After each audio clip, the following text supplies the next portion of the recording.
Muy bien, estimados amigos, bienvenidos todos. Vamos a estudiar en esta ocasión un tema que está relacionado con la cultura antigua de los mexicanos. Estamos hablando de 4 maestros, de 4 seres que se conocerían en la lengua cristiana como ángeles. En la Gnosis preferimos llamarlos maestros. Los antiguos mexicanos les llamaron dioses, pero ángel, Dios o maestro o ser superior, no importa, de todos modos se está refiriendo a esos mismos seres inefables que gobiernan todo lo existente, porque todo lo creado tiene principios inteligentes que lo ordenan y lo gobiernan, y estos seres han sido conocidos en todas las culturas con diferentes nombres. En la India, por ejemplo, se les llamaba devas. Vamos a hablar en esta conferencia de 2 de ellos y en otra de otros 2. Nos referimos, en este caso, al maestro Huehueteotl y a la gran maestra Coatlicue. Si ustedes habrán podido observar, en la parte de atrás siempre tenemos unas esculturas. Estas esculturas precisamente son de estos maestros.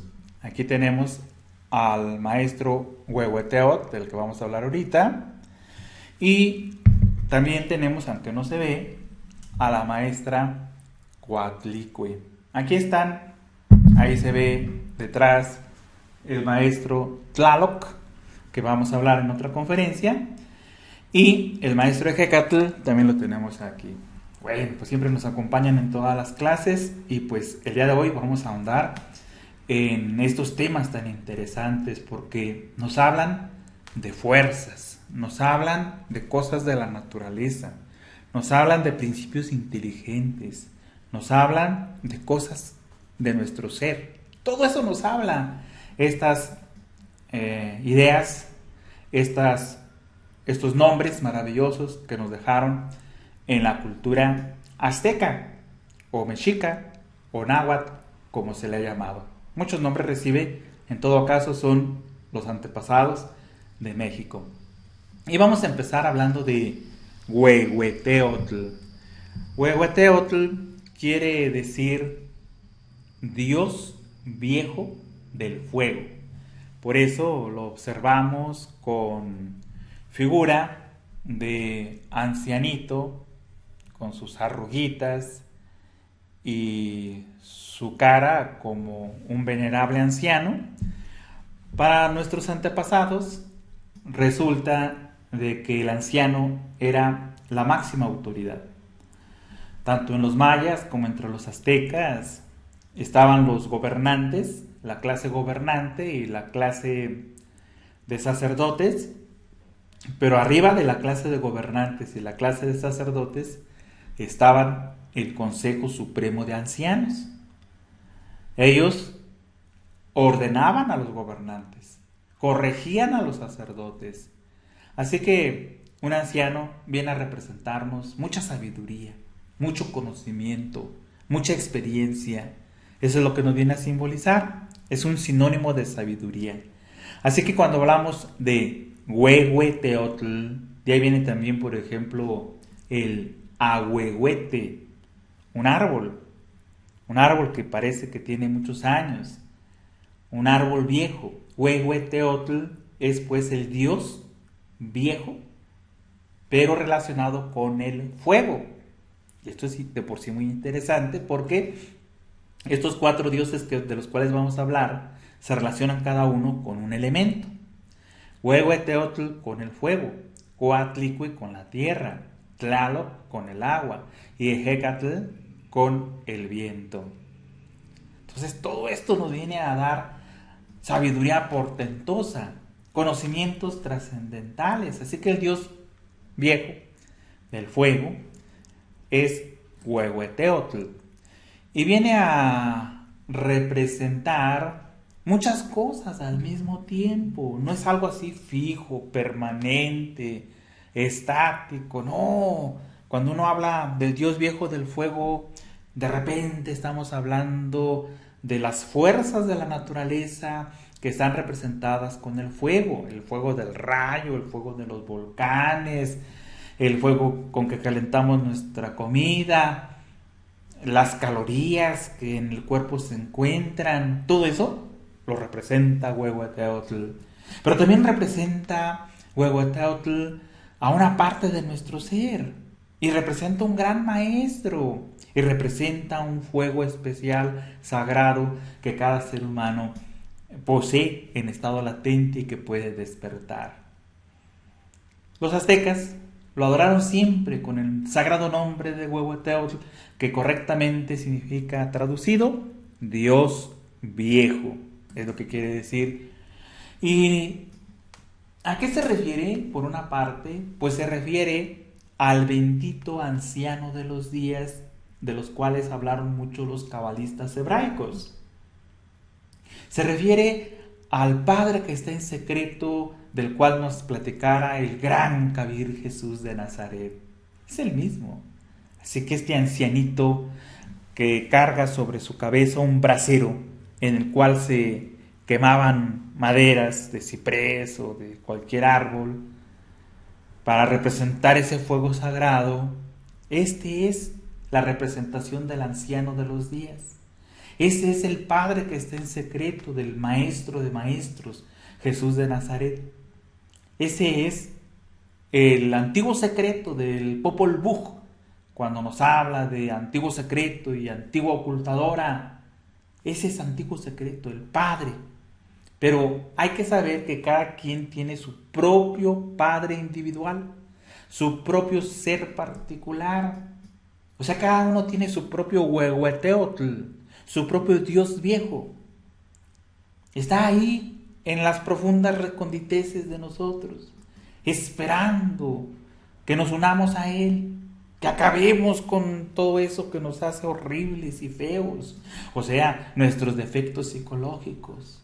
Cuando uno termina con esos yoes, se integra al Padre, se une con ese anciano de los días, con ese Padre que está en secreto, con ese Dios viejo, o Huehueteotl. Él es el bendito anciano de los días. Los nahuas, la palabra nahua se refiere al lenguaje que se hablaba en el antiguo México, y por extensión, pues a ese grupo de personas que lo hablan, los nahuas, lo llamaban Huehueteotl, el Padre de los dioses y de los hombres, el Dios viejo, la primera y última síntesis de nuestro ser. De Él venimos y a Él tenemos que volver, hacia ese ser. En el fondo de la conciencia de todo hombre y de toda mujer vive el anciano de los días. Dicen las tradiciones de la cábala de los hebreos que la cabellera del anciano de los días tiene 13 bucles. Es sabiduría que nos entregan con estos números, porque el número 13 viene a representar la muerte, viene a simbolizar la destrucción de los elementos psicológicos indeseables.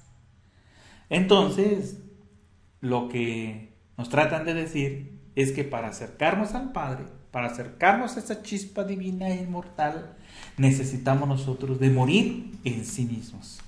El ser es incompatible con el ego. Mientras tengamos orgullo, pereza, gula, envidia, vanidad, soberbia, va a ser imposible integrarse con el ser. Entonces por eso tiene 13 bucles. Eso es lo que nos viene a simbolizar. Pues hay un mantra maravilloso para ponernos en contacto con Huehueteotl, es decir, con el bendito anciano de los días, con nuestro ser, porque el ser sabe todo. El ser tiene toda la sabiduría. Es omnisciente, o sea, omni todo, siente sabiduría, todo lo sabe. Sabe si el negocio nos va a funcionar o si vamos a fracasar, si nos conviene ese matrimonio, si nos conviene ese viaje, todo lo sabe. Todo, no solamente de aspectos espirituales, sino los materiales, todo. Si uno se dejara guiar por su ser, nada le faltaría. Así que vale la pena tratar de acercarnos a ese bendito anciano de los días. Por eso tanto lo adoraron los aztecas, los antiguos mexicanos, porque es la representación de nuestro ser. Y hay un mantra para acercarse a él en meditación. Hay que relajar nuestro cuerpo, relajar nuestra mente y concentrados profundamente en esa chispa inmortal, vocalizamos el mantra Pander. Vea, así. Pander.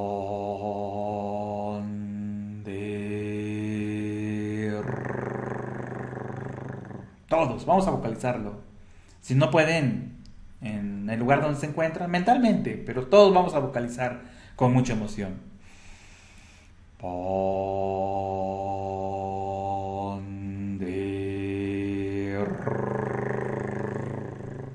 Muchas veces hay que hacerlo. Y entonces el ser nos comunica, nos responde a través de corazonadas, no de voces, no, sino de presentimientos, de intuitos, como les llamara don Emmanuel Kant. Esa es la forma.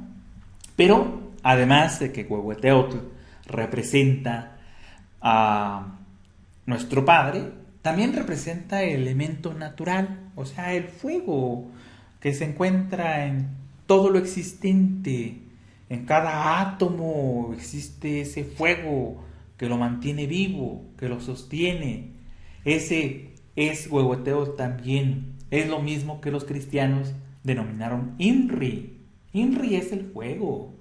Quienes todavía piensen que Inri quiere decir Jesús Nazarex Rex de los judíos, o sea, Jesús de Nazaret, rey de los judíos, pues están equivocados, porque Inri es Ignis Natura Renovatur Integram. Es decir, el fuego renueva incesantemente la naturaleza. Ese es el Inri, es el Abraxas de los antiguos gnósticos, es el Tao que hablaron los chinos, es el Zen del budismo, es el Agnus Dei, o sea, el dios del fuego.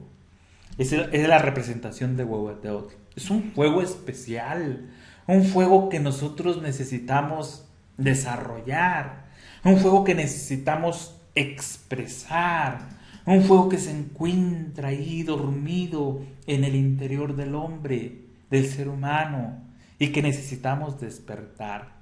Así que también Huehueteotl, el dios viejo del fuego, nos representa este elemento natural.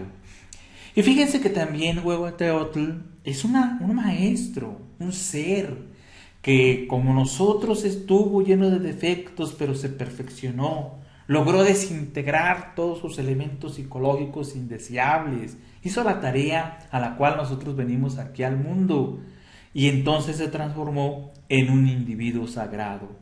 Huehueteotl como individuo sagrado es un rey angélico, alguien que se autorrealizó íntimamente.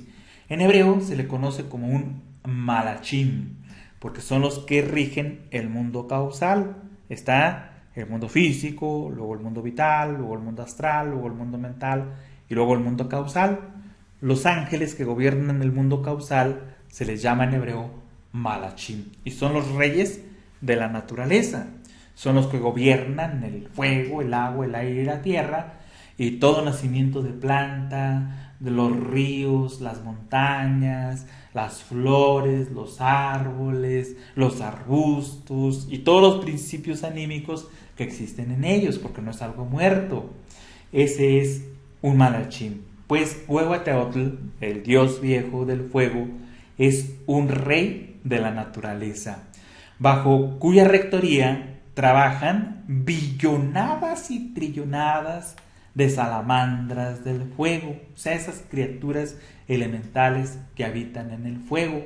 Cada elemento tiene sus elementales y en el fuego se encuentran las llamadas salamandras. Bajo su potestad están millones, trillones de salamandras bajo las órdenes del maestro Huehueteotl. El reino de las salamandras se encuentra en el sur. Cuando de corazón queramos regresar a esa sabiduría de nuestros antepasados y llamar a estos maestros, bueno, pues si vamos a llamar al maestro Huehueteotl, conviene que nos dirijamos hacia el sur, porque hacia allá se encuentra el reino de los elementales del fuego. Entonces, hacia el sur, siempre está ahí ese templo sagrado de las salamandras. Estas salamandras del fuego podrían obedecernos, pero necesitamos nosotros que desintegremos nuestras pasiones animales. Mientras nuestras pasiones animales abunden en uno, las salamandras nunca nos van a obedecer.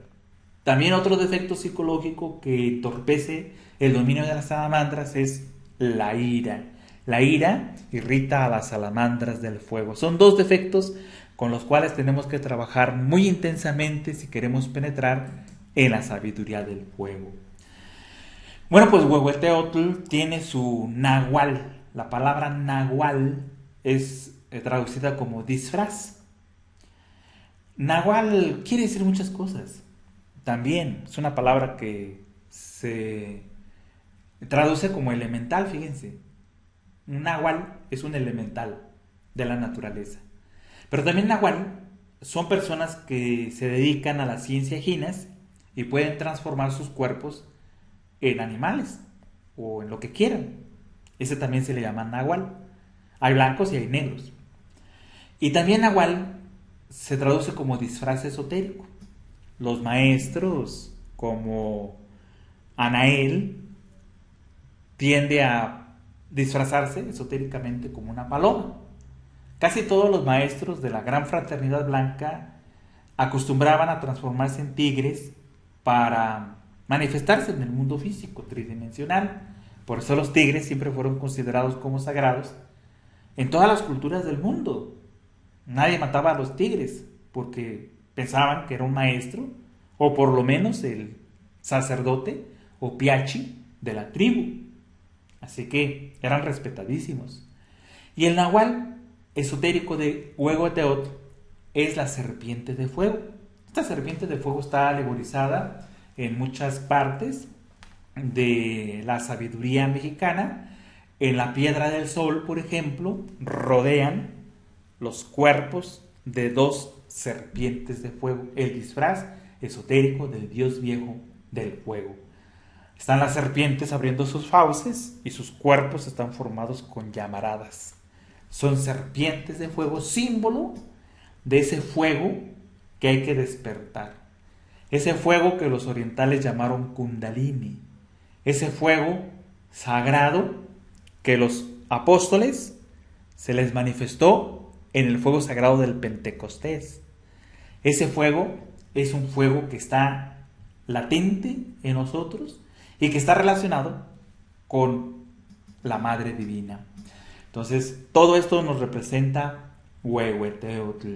Es pues un elemento, es un maestro, es nuestro Padre que está en secreto. Todo ello nos representa al gran maestro Huehueteotl. Y tenemos también a la maestra Coatlicue. La maestra Coatlicue es la representación de nuestra Madre Divina. O sea que Coatlicue, si Huehueteotl representa a nuestro Padre interior, Coatlicue, la de falda de serpientes, es lo que quiere decir. Coatl quiere decir serpiente y Tlicue quiere decir la de falda de serpientes. Eso quiere decir Coatlicue. Nos viene a simbolizar Coatlicue a la Madre Divina. Dios como Padre es sabiduría, representado por el Dios viejo del fuego, Huehueteotl. Y Dios como Madre es amor, representada por Coatlicue, por la falda de serpientes. Es la eterna Madre cósmica y la Madre divina interior particular que cada uno de nosotros tiene también. O sea que tenemos un Padre y una Madre. Y están representados por Huehueteotl al Padre y por la gran maestra Coatlicue a la Madre Divina. Esto quiere decir que tenemos nosotros en Coatlicue la representación de la Madre Divina y también es el nombre de una maestra, el nombre de una gran iniciada que rige a los gnomos y pigmeos de la tierra. Su templo está hacia el norte, y bajo el poder de la gran Coatlicue como maestra, billonadas y trillonadas de gnomos y pigmeos de la tierra trabajan bajo su mandato. Ella es la gran Coatlicue. Lo que nos estorba para dominar a los gnomos y pigmeos de la tierra es la concupiscencia, la pereza, la glotonería. Necesitamos nosotros tener templanza. Necesitamos nosotros tener mucha templanza y diligencia para poder dominar a los gnomos y pigmeos. Pero están bajo el mandato de la gran maestra Coatlicue. Existe una maestra iniciada, súper perfectísima, que domina, o sea, tiene la especialidad de dominar a los gnomos y a los pigmeos de la tierra, así como el maestro Huehueteotl a las salamandras del fuego. Para ahondar en toda esta enseñanza que nos da Coatlicue, afortunadamente se ha conservado una escultura preciosísima que se encuentra en el Museo Nacional de Antropología en la Ciudad de México. Un día que visiten la Ciudad de México, no dejen de visitar el Museo Nacional de Antropología, porque tenemos una escultura preciosa, grandísima, es impresionante y está por todos lados, así como vemos esta figura de aquí, está por todos lados. Así está esta figura, pero mide más de 2 metros, está descomunal esta preciosa figura de la gran Coatlicue. Arriba, formando como su cabeza, es realmente 2 serpientes que se están encontrando. Los ojos de la gran Coatlicue son realmente 2 ojos de 2 serpientes, porque la serpiente entre los aztecas nos viene a simbolizar la sabiduría, nos viene a representar la astucia que se necesita para pasar en todos los problemas de la vida.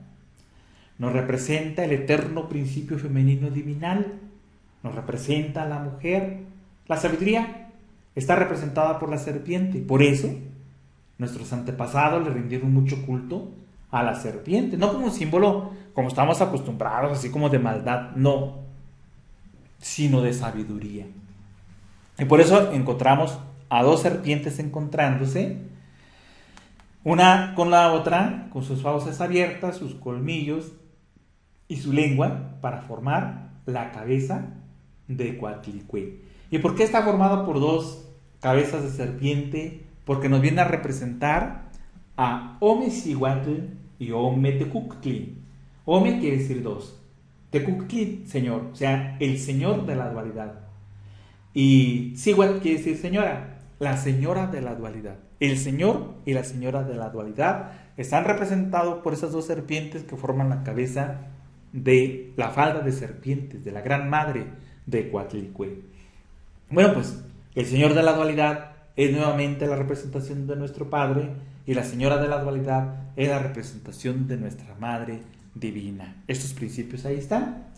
Y luego le cuelga así como un collar, pero formado con manos y corazones. Claro que a muchas personas llega a espantarles esto, pero en realidad lo que están tratando de entender, de dar a entender con los corazones, es que esta enseñanza, que este camino no es para intelectuales, no es para los que razonamos mucho, no es para los que nos pasamos el día pensando, es para el corazón, es para el sentimiento, es para aquellos que abrazan la enseñanza con todo su ser y con toda su alma, que no andan nada más haciendo análisis, sino que se entregan de corazón al conocimiento.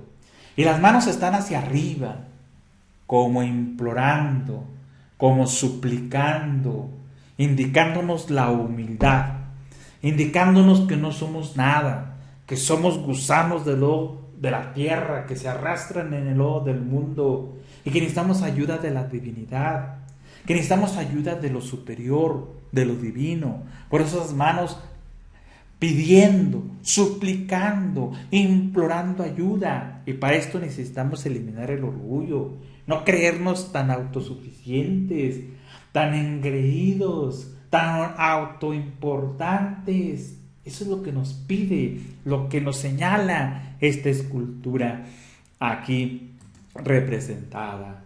Y luego tenemos en los brazos, también están formando unas sendas serpientes con la boca abierta, con sus incisivos, pero a manera de garras, para indicar la fiereza, el coraje, no entendido como ira, sino entendido como lucha contra nuestras pasiones, contra nuestros defectos, contra nuestras bajezas. Y la lengua bífida nos representa la luz, la sabiduría. Eso nos dice estos brazos. Y terminan con unos rectángulos preciosos para decirnos que de la madre cósmica, de la madre espacio, de la madre eterna, de la madre divina, surge todo perfecto. La creación es perfecta, la naturaleza es perfecta y por eso surgen estos rectángulos para indicarnos esa perfección de todo lo creado que sale de nuestra madre divina. A los costados de esta figura aparecen unas garras combinadas con ojos de águila. Esos ojos de águila nos indican el estado de alerta. Un águila ve bien lejos, no se le escapa nada, por eso dicen visión de águila. Puede ver a gran distancia, con gran claridad. Unos ojos de águila nos indican un estado de alerta novedad, un estado de alerta percepción, pero no dirigidos hacia afuera, hacia los demás, sino dirigidos hacia nuestra naturaleza interior psicológica, para darnos cuenta de nuestros defectos y de nuestras debilidades. Esos son los ojos de águila. Y las garras nuevamente nos hablan de tener fortaleza, de no ser débiles, de ser siempre heroicos, siempre triunfantes, que viene la adversidad a luchar contra ella, que el viento está a favor de nosotros, pues qué bueno, pero que está en contra, pues a darle duro, a agarrar el escudo de nuestra fe y avanzar con paso decidido a favor del viento o en contra de todos los vientos. Eso nos dice estas garras. Y luego tiene una falda de serpientes que le dan su nombre a la Coatlicue, a la gran maestra Coatlicue. ¿Por qué una falda de serpientes? Porque la serpiente nos representa la sabiduría, nos representa el eterno femenino, pero también nos representa el fuego creador, la energía creadora de la cual surgimos nosotros. Y nos habla que si nosotros surgimos de esa energía creadora, todo el universo, todo lo existente surge de ahí. Por eso esa falda, para indicarnos esa fuerza creadora del universo. Y en el centro se encuentra un cráneo para representar a la gran maestra Coatlicue y al eterno principio femenino divinal. ¿Por qué con un cráneo? Porque necesitamos de morir, pero no físicamente, sino psicológicamente. Tiene que cimentarse esto en la muerte del yo. Cualquier intento de liberación, por muy grandioso que sea, si no tiene en cuenta la destrucción del yo, está condenado al fracaso. Por eso tantas calaveras aquí, tantas muertes, para hablarnos de la muerte del yo. Abajo encontramos unas plumas de quetzal para indicarnos las virtudes, la belleza del alma cuando logra emanciparse de los defectos. Y abajo, a manera de pies, tenemos dos garras con ojos viendo hacia el cielo. Hay que ver a nuestro interior y hay que ver hacia lo divino, tener nuestras esperanzas en lo espiritual, volar con nuestras alas de la espiritualidad hacia lo alto, sin ver lo que el pantano de la humanidad nos dice. Eso es lo que nos habla esta figura. Y en la parte de los pies, abajo, se encuentra el Señor o Señora de la Tierra. para hablarnos precisamente de la gran maestra Coatlicue que rige a los elementales del elemento tierra. Eso se encuentra en los pies de la escultura. Y en el lado adverso encontramos una figura muy parecida, pero tiene un simbolismo muy interesante también. Nuevamente las cabezas, dos serpientes que juntándose forman la cabeza de esta escultura. Ahora encontramos la parte superior del collar, nada más con dos manos y dos corazones, suplicantes siempre hacia arriba y enseñándonos la doctrina del corazón, no del ojo, sino del corazón. Y en medio encontramos otra calavera, pero está representando un aspecto diferente de la Madre Divina. La gran Coatlicue nos representa a la Madre Divina en su aspecto de ley, en su aspecto de rigor. Eso es lo que nos representa. Y en el otro lado está Tonantzin, siempre olvidada por nosotros, por la gente de esta época. Tonantzin viene a simbolizar una cosa muy hermosa porque viene de To, que en náhuatl, que es la lengua mexicana antigua, es nuestra. To es nuestra. Tzin quiere decir venerada. Y Nan quiere decir madre. O sea, nuestra venerada madre o nuestra madrecita. Ven qué hermosura, con palabras tan sencillas que nos hablan de los principios cósmicos universales y de sus propiedades. Y hay otro nombre que suele utilizarse para llamarla, es Teteoinan. Nan, decíamos, es madre. Y Teteo, como, fíjense qué causalidad. En griego es Teos, Dios. Y en náhuatl es Teo. ¿Sí? También Dios. Teteo es dioses. La madre de los dioses. Nuestra madrecita. O nuestra venerada madrecita. La madre de los dioses. El origen de todo cuanto es. De todo cuanto ha sido. Y de todo lo que será. Raíz. Flor. Tronco. Capullo. De todo lo existente. Ella es la raíz del amor. Ella es nuestra venerada Tonantzin. Así que ahí está representada. Y bueno, con todo esto nos vamos a un increíble conocimiento, una increíble sabiduría que pertenece a las tradiciones orales que se encuentran en nuestro antiguo México, que han pasado de generación en generación y que está representado en esculturas, que está representado en códices. Estamos refiriéndonos al nacimiento de Colibrí Zurdo, que está relacionado con la gran Coatlicue, la gran madre que ahorita platicamos. Y por eso vamos a relatar este mito del nacimiento de Colibrí Zurdo para poder entender mejor la misión de nuestra Madre Divina, la misión de ese eterno principio femenino divinal, porque aquí está plasmado en todo este mito del nacimiento de nuestro Señor Colibrí Zurdo, llamado en la lengua mexicana Huitzilopochtli. Huitzilopochtli quiere decir colibrí zurdo, o colibrí que lanza sus flechas con la mano zurda. El nacimiento de Colibrí Zurdo es algo portentoso porque nos está hablando de la misión que tenemos nosotros aquí en la tierra. Si uno se ha preguntado, y seguramente todos nos hemos preguntado, ¿por qué estamos aquí? ¿A qué venimos? Luego a veces estamos sufriendo un montón, pasando malas rachas, no hallamos ni por dónde caminar, y uno se pregunta, bueno, ¿para qué habré venido? ¿Cuál es mi misión? Aquí está, en el mito del nacimiento de Colibrí Zurdo. ¿Cuál es nuestra misión? Que ese colibrí zurdo nazca en nuestro corazón.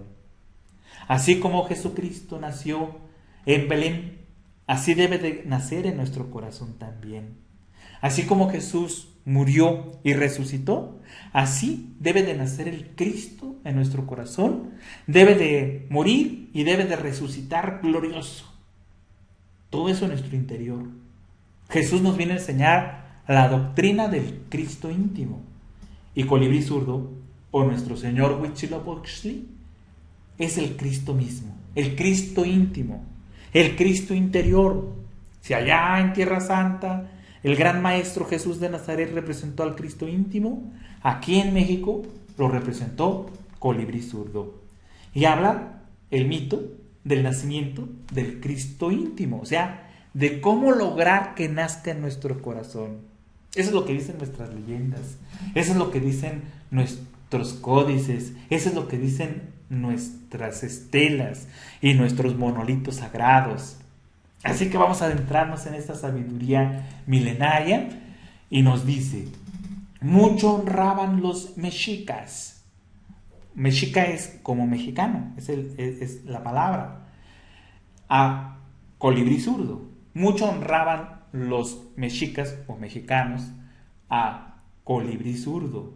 ¿Sabían ellos que su origen, o sea, la forma de que puedan nacer en nosotros, su principio fue de esta manera? Así empieza esta leyenda, este mito maravilloso del nacimiento, de cómo puede ser el nacimiento del Cristo en nuestro corazón y así cumplir con la misión que tenemos en la tierra. Así lograr que nazca el Cristo íntimo, el mismo Jesús representado en nuestro corazón. Eso es lo que nos dice, pero aquí hablando a la manera del México antiguo. Así que mucho honraban esos mexicas, mucho lo honraban a Huitzilopochtli. Para entender toda esta sabiduría necesitamos entender el nombre de México y el nombre de Mexica. ¿Qué quiere decir? Bueno, pues viene de Mextli, que quiere decir luna. El sol representa la sabiduría y la luna representa el amor. El sol representa la verdad y la luna representa la comprensión. Así que Mextli quiere decir luna, o sea, esos aspectos femeninos de la divinidad expresados vivamente en las mujeres: ternura, amor, comprensión, dulzura, todo eso que está encerrado en una madrecita, eso es la luna. Y Xixtli quiere decir ombligo o centro. Podríamos traducir México como la ciudad que está en medio del lago de la luna.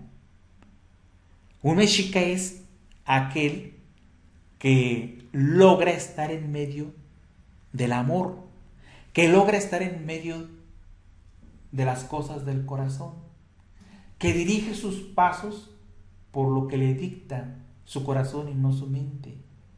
Es decir, estamos hablando de alguien que busca la autorrealización íntima del ser. Todo estudiante gnóstico sincero es un mexica. Es alguien que está buscando estar en medio del lago de la luna, que está buscando la comprensión para acabar con sus defectos. La palabra azteca, que ahorita en estos últimos días la han criticado tanto, bueno, pues así es uno cuando es intelectual, o sea, no sigue la doctrina del corazón, sigue la doctrina de su mente, de sus ojos. Y se equivoca en todo, porque esto no debe interpretarse literalmente. Azteca viene de habitante, de Aztlán, y Aztlán quiere decir lugar de garzas, y la garza es pureza por su blancura. Aztlán es la tierra de nuestros mayores, es la cuarta dimensión, es símbolo de la perfección. Un azteca es un habitante de ese mundo paradisiaco. Un azteca realmente es alguien que ha logrado el camino interior. Así que pues con todo esto explicado, pues ya ahora nos damos cuenta. Vamos a regresar a esa frase del códice que dice: mucho honraban los mexicas, o sea, aquellos que buscan el camino del corazón, aquellos que buscan estar en medio del lago de la luna. Mucho honraban a Colibrí Zurdo, o sea, al Cristo íntimo, a esa partícula que habita en nuestro corazón y que hay que encarnar. Y nos dice, ¿sabían ellos que su origen, o sea, la forma en que nace, su principio fue de esta manera? Bueno, para seguir entendiendo todo esto, necesitamos ahora saber quién es Colibrí Zurdo. Colibrí Zurdo lo asociaban con el sol. El sol es la verdad, el sol es la sabiduría, el sol es el padre y la luna es la madre. Sol eius pateres luna mater, nos dicen las oraciones antiguas. El sol es su padre y la luna su madre. Bien, ese simbolismo. Entonces, pues el colibrí zurdo o Huitzilopochtli se asocia con el sol, con la verdad, con la sabiduría.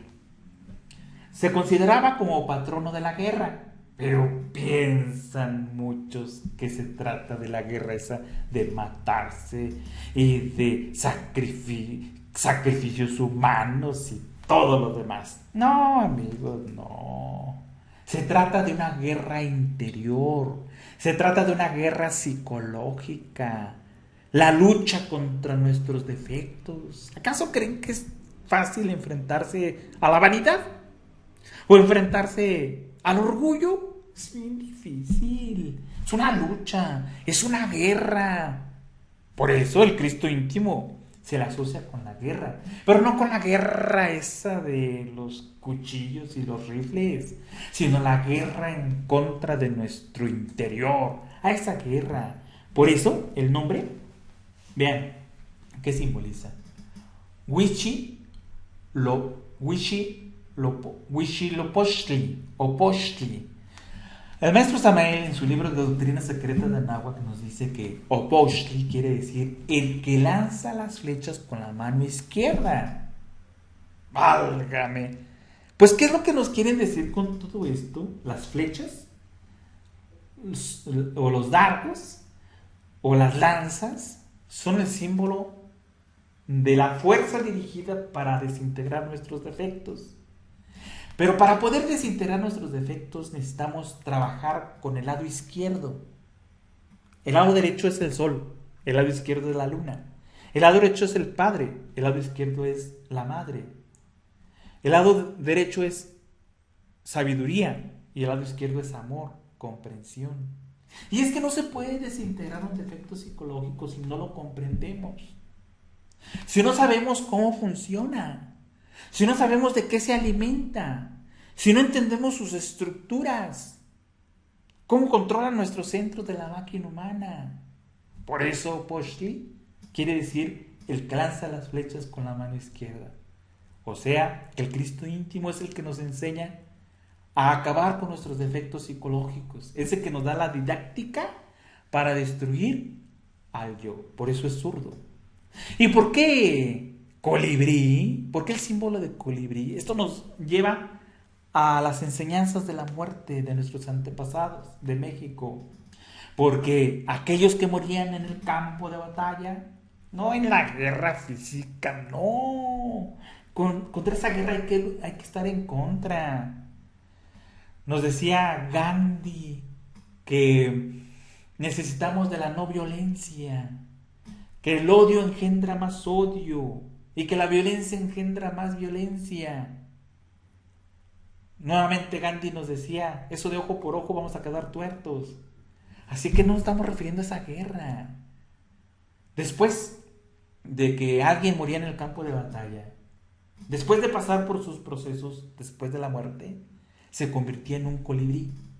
Y así acompañaba al sol en su recorrido. Tenía el derecho de acompañar al sol en su recorrido, o sea, al ser.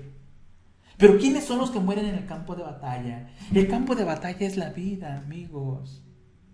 Y quienes mueren son aquellos que logran acabar con su lujuria, que logran terminar con sus pasiones, que logran someter, acabar y desintegrar a la ira. Esos se convierten en colibríes.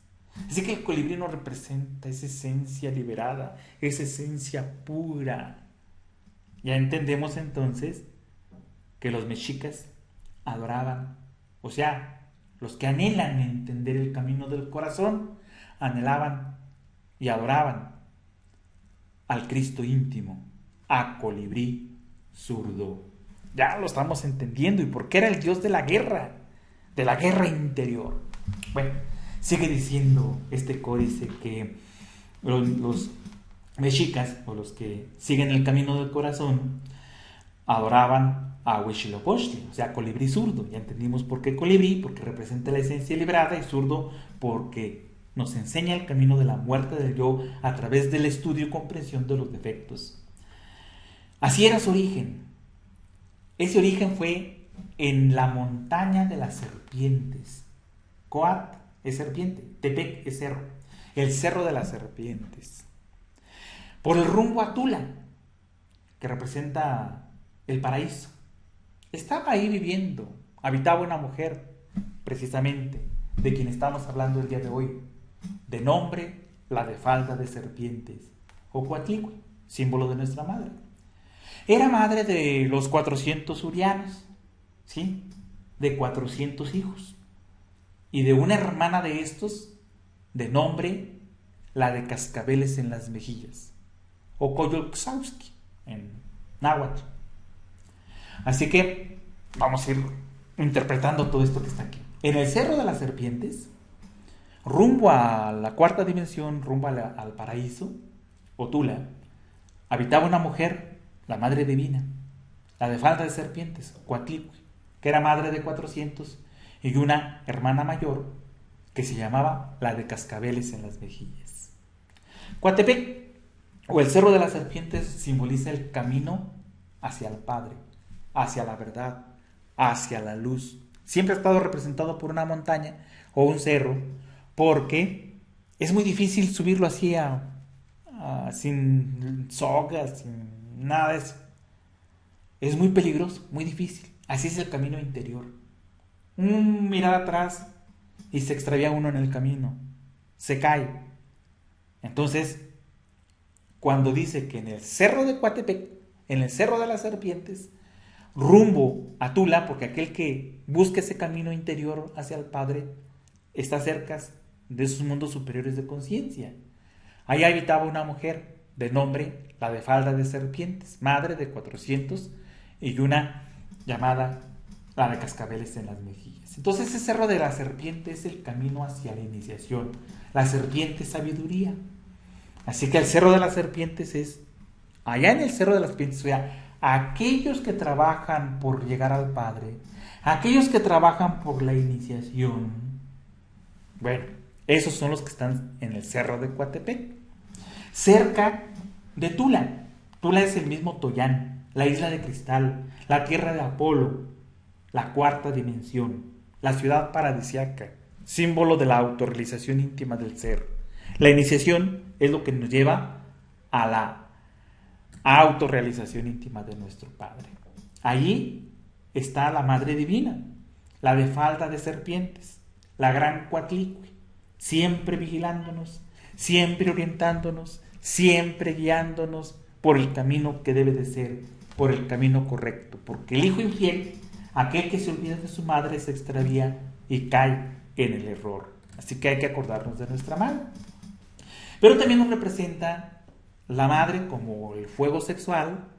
Si no es bien canalizado, nacen de ese fuego sexual mal canalizado los 400 urianos, que son nuestros defectos psicológicos, porque entre los aztecas el número 400 es decir muchos, como aquí cuando decimos miles, o sea, para decir muchos.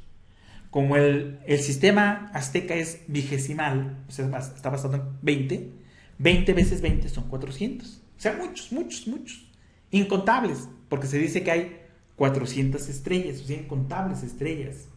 Así son de incontables nuestros defectos psicológicos, los 400 urianos.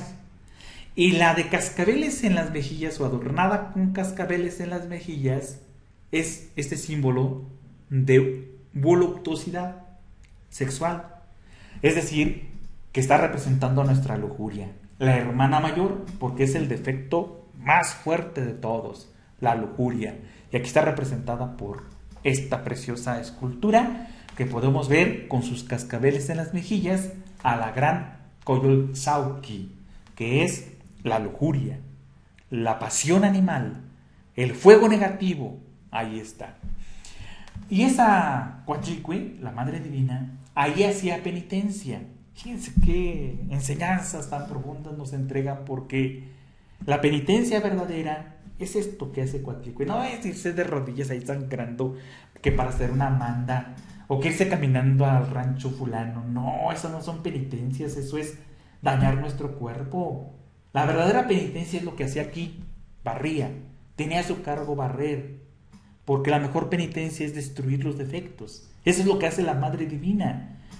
Defecto comprendido, defecto estudiado, defecto analizado en los 49 niveles del subconsciente, la Madre Divina puede desintegrarlo. Así que, así es como hacía penitencia, allá en la montaña de la serpiente, porque es así como caminamos a la iniciación. Y una vez, cuando barría, cuando hacía penitencia, los estudiantes gnósticos que se ponen a trabajar seriamente en sí mismos, sobre ella bajó un plumaje, símbolo del Espíritu Santo, la paloma que vemos en la mitología hebraica, como una bola de plumas finas. Enseguida la recogió la Madre Divina, Coatlicue, la colocó en su seno, en su vientre. Cuando terminó de barrer, buscó la pluma que había colocado en su seno, pero nada vio ahí. En ese momento Coatlicue quedó encinta. Válgame, mis estimados amigos, ¿cómo es posible que el milagro que vimos allá en Tierra Santa con Jesucristo, que fue hijo de una virgen, aquí lo volvamos a encontrar? Sí, porque el iniciado es hijo de una virgen, de la Madre Divina, aquel que destruye sus defectos y que los desintegra. Claro que entonces puede lograr que la Madre Divina quede encinta. ¿Encinta de quién? Del Cristo íntimo, del Cristo interior, para que nazca en nuestro corazón. Así que queda encinta la gran Coatlicue. Los 400 urianos, que son nuestros defectos, cuando se trabaja en serio sobre sí mismo, cuando se camina por el camino a la verdad, pues al ver los 400 urianos, o sea, los defectos, que su madre estaba encinta, o sea, que estaba pronto a nacer el Cristo interior, muchos se enojaron. Sí, los defectos siempre se enojan cuando uno intenta hacer algo por la humanidad, o por uno mismo, por meditar todos los días, por autoobservarse. Pues claro que los surianos se enojan. Muchos se enojaron y dijeron: ¿quién le ha hecho esto? ¿Quién la dejó encinta?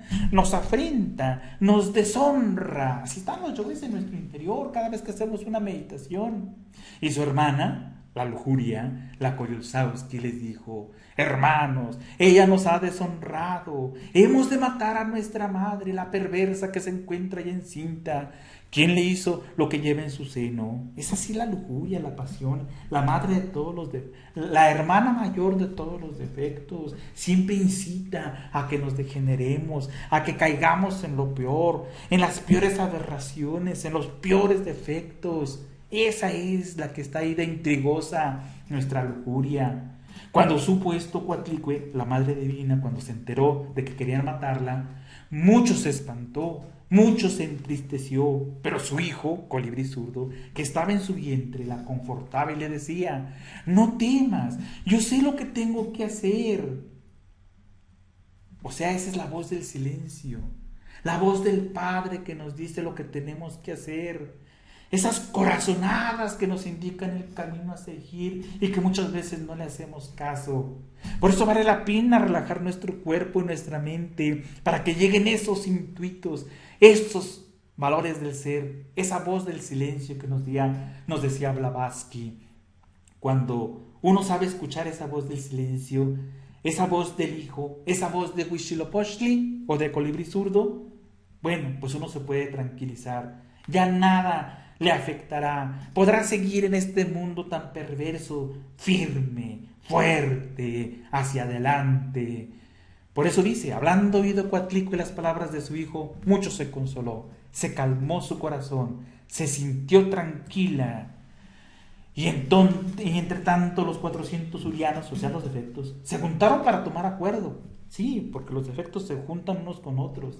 Y determinaron dar muerte a su madre, a los valores divinos de cada quien, porque ella los había infamado. Estaban muy enojados, estaban muy irritados, como si su corazón se les fuese a salir.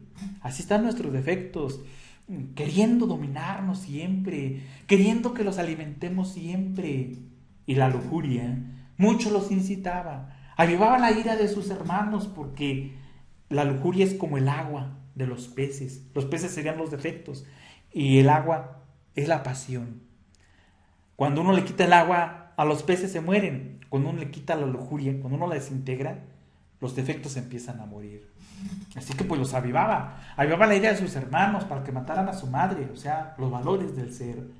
Y los 400 surianos se apresaron, se ataviaron para la guerra, o sea, se prepararon para atacarnos como saben atacarnos, para engañarnos.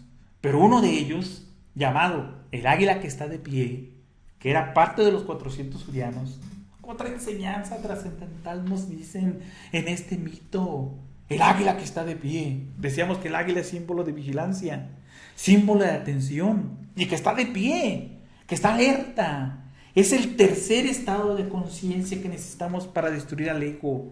Uno de ellos, uno de los 400 surianos, era el águila que está de pie. Y lo que decían los 400 surianos, o sea, lo que hacían los defectos ecológicos, enseguida iba a decírselo, a comunicárselo a Colibrí Zurdo, al Cristo íntimo.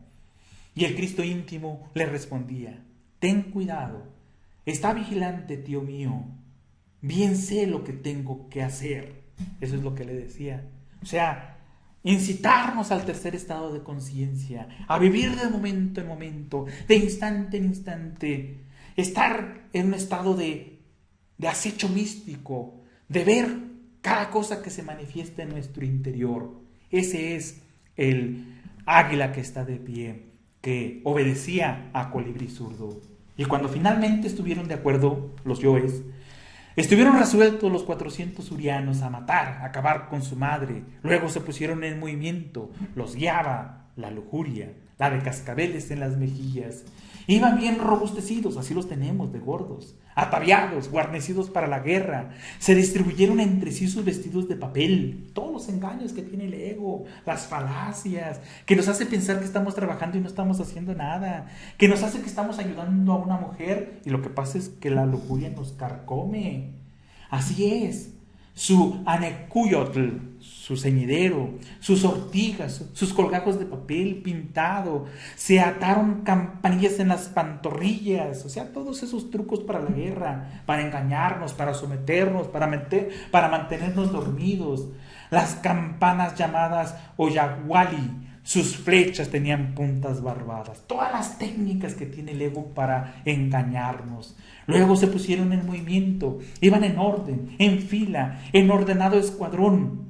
Los guiaba la lujuria. Sí, porque la pasión siempre es la hermana mayor de todos nuestros defectos.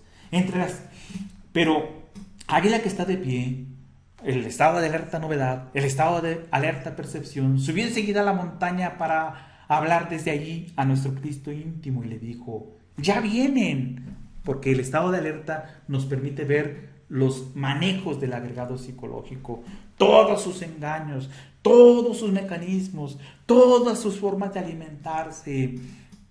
Y le dijo, ya vienen. Y el Cristo íntimo les respondió, mira bien por dónde vienen. O sea, que uno agudice su sentido de alerta, que cuando está comiendo esté atento a los defectos que moran en nuestro interior, no de los demás, sino de nosotros mismos. Que uno está en el trabajo y vea todo lo que se manifiesta en nuestro interior. Mira bien por dónde vienen esos 400 surianos, esos defectos psicológicos. Y dijo entonces, águila que está de pie, vienen ya por las hileras de cabezas, esos muros de cráneos. O sea que además que se manifiestan en nuestra vida cotidiana, pueden manifestarse en aquellos que son sinceros y buscan el camino interior, buscan la muerte de sus defectos. Y entonces los defectos nos engañan. Por eso, águila que está de pie los descubre, que iban entre las hileras de cabezas, de cráneos, o sea, en los sinceros, en los que buscan el camino. El ego nos puede engañar. No basta buscar el camino, hay que estar alertas. Y una vez más dijo el Cristo íntimo, ¿por dónde vienen ya? Y águila que está de pie, el estado de alerta, le respondió, vienen ya por la arena de la serpiente. La arena es símbolo de la piedra, del sexo. La serpiente también es un símbolo sexual.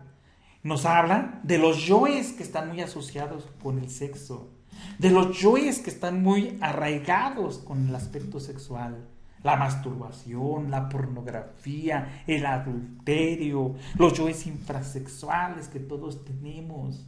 Por ahí vienen ya. Así que hay que andar muy alerta con esos defectos. Y de nuevo el Cristo íntimo preguntó, águila que está de pie, Mira bien por dónde vienen. Hay que seguir vigilando. Porque enseguida contestó Águila que está de pie. Vienen ya por la cuesta de la montaña. La cuesta de la montaña de la iniciación, o sea, por los que ya están en el camino. El ego no solamente ataca a todo el mundo, sino ataca a los escogidos, a los que ya conocen los 3 factores de la revolución de la conciencia, a los que ya están trabajando en la muerte del yo, en el sacrificio por la humanidad y transmutando sus energías. También, por eso le dice, mira bien por dónde vienen, autoobsérvate, vigila en tu interior. Y les dice, y todavía más les dijo el Cristo íntimo, mira bien por dónde vienen, mucha autoobservación. Y entonces Águila que está de pie le dice, ya están en la cumbre, ya llegan, los viene guiando la lujuria, la Koyolzowski. En ese momento nació el Cristo íntimo. Se vistió con sus atavíos, su escudo de plumas de águila, sus dardos, su lanzadardos azul, el llamada lanzadardos de turquesa. O sea, cuando uno desintegra defectos, entonces afloran las virtudes, afloran los elementos que necesitamos para seguir adelante. Nace el Cristo íntimo entonces. Se pintó su rostro con franjas diagonales, porque el Cristo desde que nace ayuda al estudiante. Con el color llamado pintura de niño, sobre su cabeza coló sus plumas finas, se coló sus orejeras, que nos incitan a escuchar la voz del íntimo. Y uno de sus pies, el izquierdo, era enjuto. Llevaba una sandalia cubierta de plumas, y sus 2 piernas y sus 2 brazos los llevaba pintados de azul. Y el llamado, el que habita en nuestra casa, fíjense qué hermosa enseñanza aquí nos da nuevamente. El que habita en nuestra casa. Porque la clave no está fuera del hogar. La clave no se encuentra en una caverna solitaria. La clave no se encuentra en abandonar a los hijos o a la esposa. No. La clave está en el hogar. Por eso, el llamado, el que habita en nuestra casa, el sendero del hogar doméstico, puso fuego a la serpiente hecha de teas, llamada serpiente de fuego, que obedecía al Cristo íntimo. Ese es el fuego sagrado que hay que despertar. Con este fuego podemos destruir a los elementos psicológicos indeseables, pero ese fuego solamente despierta en el sendero del hogar doméstico, en el matrimonio, en el amor, en el hogar. Eso es la serpiente de fuego, llamada por los mexicanos antiguos Xiucuat, o serpiente de fuego. Con ella hirió a la lujuria, la cortó la cabeza, la cual vino a quedar abandonada en la ladera del cerro de la serpiente. El cuerpo de la lujuria fue rodando hacia abajo, cayó hecha a pedazos por diversas partes, cayeron sus manos, sus piernas, su cuerpo. Aquí en el Museo del Templo Mayor en la Ciudad de México vemos esta preciosa pieza que aquí tenemos la fotografía. ¿Por qué ponen a una mujer desmembrada? ¿Por qué ponen a una mujer hecha a pedazos? Porque representa la lujuria, la pasión que hay que desintegrar, que hay que acabar, que hay que convertir en pedazos. Entonces el Cristo íntimo se irguió, persiguió a los 400 urianos, nuestros defectos. Los fue acosando, los hizo dispersarse desde la cumbre del cerro de la serpiente. Y cuando los había seguido hasta el pie de la montaña, los persiguió, los acosó cual conejos en torno a la montaña. 4 veces los hizo dar vueltas. O sea que hay que perseguir al ego hasta el fin. El ego es muy sutil. El ego es un libro de muchos tomos y hay que estudiarlo profundamente. En vano trataban de hacer algo en contra de él. En vano se revolvían contra él al son de los cascabeles y hacían golpear sus escudos. O sea, todos los engaños del ego, todas sus triquiñuelas no sirven cuando uno sigue al Cristo íntimo. Nada pudieron hacer, nada pudieron lograr, con nada pudieron defenderse. El Cristo íntimo los acosó, los ahuyentó, los destruyó, los aniquiló, los anonadó y entonces los dejó. Ni entonces los dejó, porque la muerte del yo es muy profunda. No solamente hay que acabar con los yoes del lado visible, sino también del lado invisible de nuestra luna psicológica. Pero ellos mucho le rogaban, le decían, basta ya, Pero el Cristo íntimo colibrí zurdo no se contentó con esto. Con fuerza se ensañaba contra ellos, los perseguía. Solo unos cuantos pudieron escapar de su presencia, pudieron liberarse de sus manos. Vean qué enseñanza tan bonita nos entrega aquí. Se dirigieron hacia el sur, porque se dirigieron hacia el sur, se hacían llamar surianos. Los pocos que escaparon entre las manos del Cristo íntimo, Huitzilopochtli o colibrí zurdo. Eso nos da la idea de que ni siquiera los maestros pueden bajar la guardia, porque existe la sombra del ego, la raíz del yo, y pueden los egos volver a nacer. Unos pocos escaparon hacia el sur, y por eso se llaman surianos, los 400 surianos. Así que siempre hay que andar alerta. Y cuando el Cristo íntimo les hubo dado muerte, cuando hubo dado salida a su ira, les quitó sus atavíos, sus adornos, su ceñidor, se los puso, se los apropió, se los incorporó a su destino, porque dentro del ego están las virtudes, dentro del orgullo está la humildad, dentro de la ira está el amor, así que se apropia de sus atavíos e hizo de ellos sus propias insignias. Y este colibrí zurdo, según se decía, era un portento, porque con solo una pluma fina que cayó en el vientre de su madre, Coatlicue, fue concebido. Nadie apareció jamás como su padre. Vean, a él lo veneraban los que buscan el camino del corazón.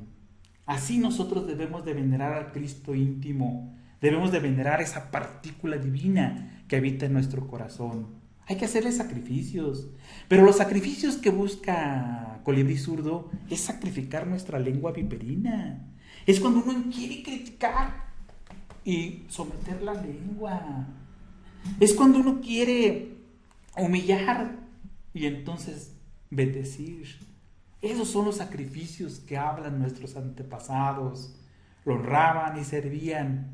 Y el Cristo íntimo Huitzilopochtli o colibrí zurdo recompensaba a quien así oraba. Porque el Cristo íntimo, quien hace sacrificios así, de su lujuria y de su orgullo y de su pereza, claro que los recompensa a quien así actúa, a quien así ora.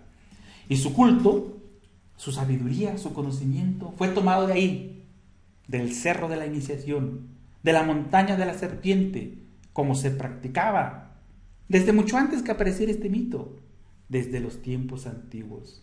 Eso, amigos, es lo que les venimos a platicar el día de hoy. Volver a retomar ese culto a nuestro Cristo interior y ponernos de pie frente a los defectos y combatirlos cuerpo a cuerpo en una lucha a muerte, porque Él es el enemigo, es la raíz del dolor, de la enfermedad y de la muerte. Bien, amigos, pues esto es nuestro tema del día de hoy. Les sugerimos el libro El mito del nacimiento de Huitzilopochtli, si quieren adentrarse en este mito que hoy hemos platicado en esta ocasión. Ahí lo encuentran en nuestro portal para que lo descarguen. Bien, Luis nos dice, en la meditación, ¿qué tiene que hacer uno en la comprensión después de análisis del defecto? Bueno, pues es toda una conferencia, estimado Luis. Vamos a titularla Blue Time o la terapéutica del reposo, en donde se enseña toda la didáctica para estudiar un defecto en la meditación. Fue precisamente lo que estudiamos ahorita en el mito del nacimiento de colibrí zurdo.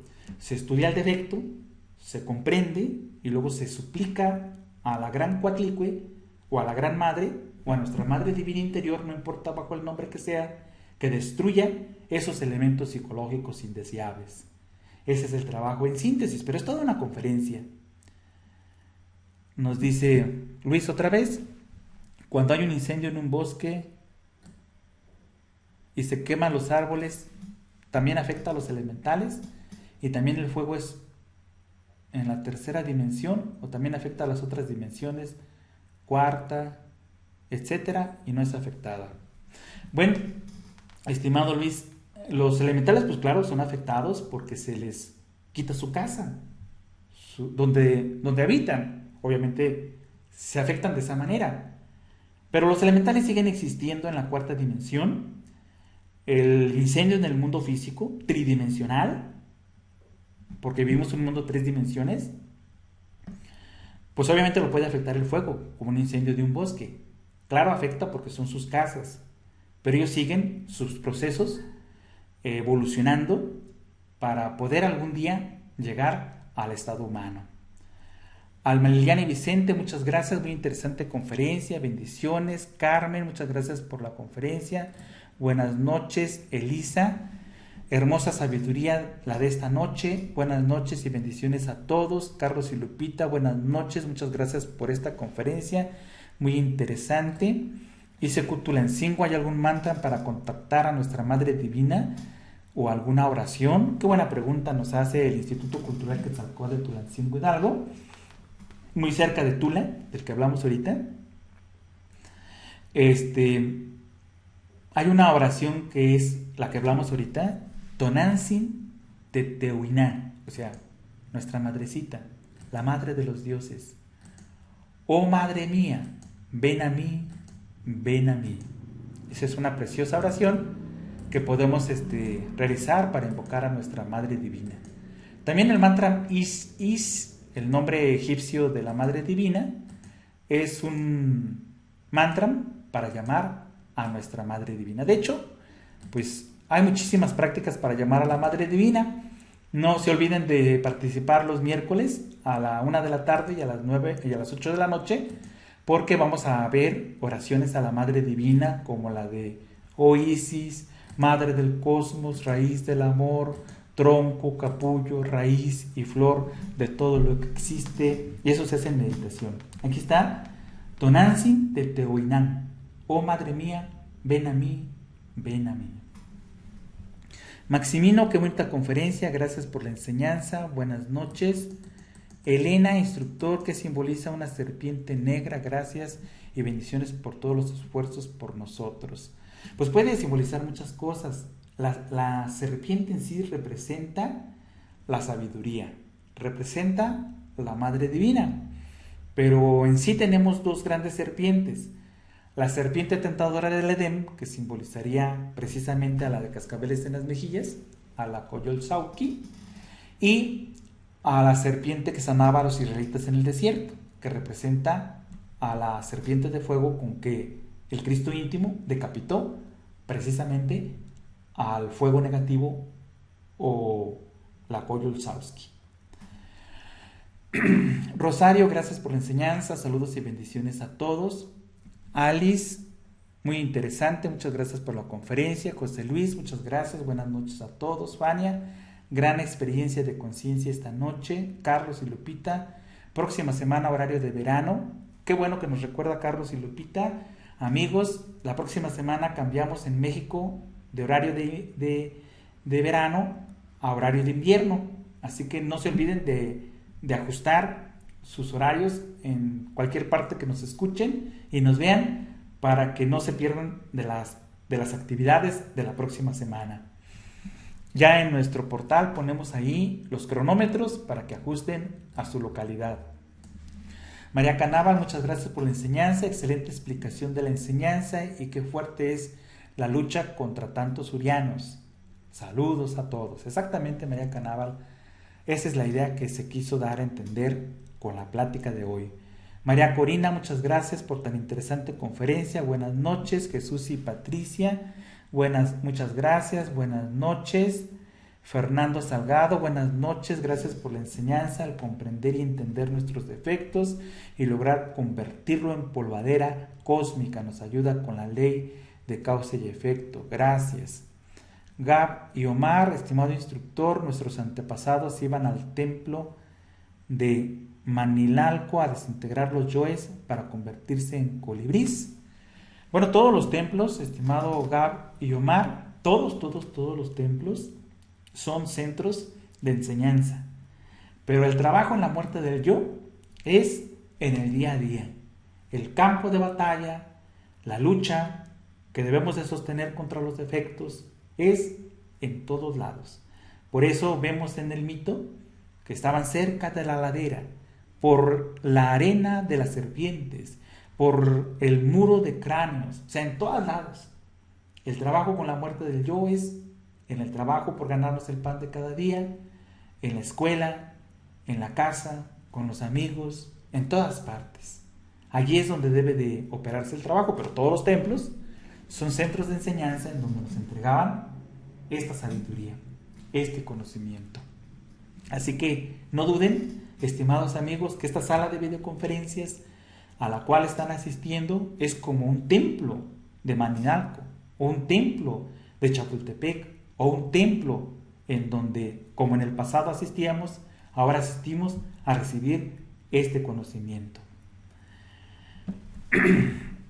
Fernando, bendiciones a cada uno de los colaboradores del instituto. Tito Monsalve, buenas noches, maravillosa enseñanza dejaron nuestros antepasados americanos, qué orgullo. Bien amigos, pues eso es todo, los esperamos en la semana, todas las actividades, vamos a ver en una futura conferencia otros dos maestros, que será Tlaloc y Ejecatl, así que no se pierdan ninguna clase. Hasta luego, buenas noches.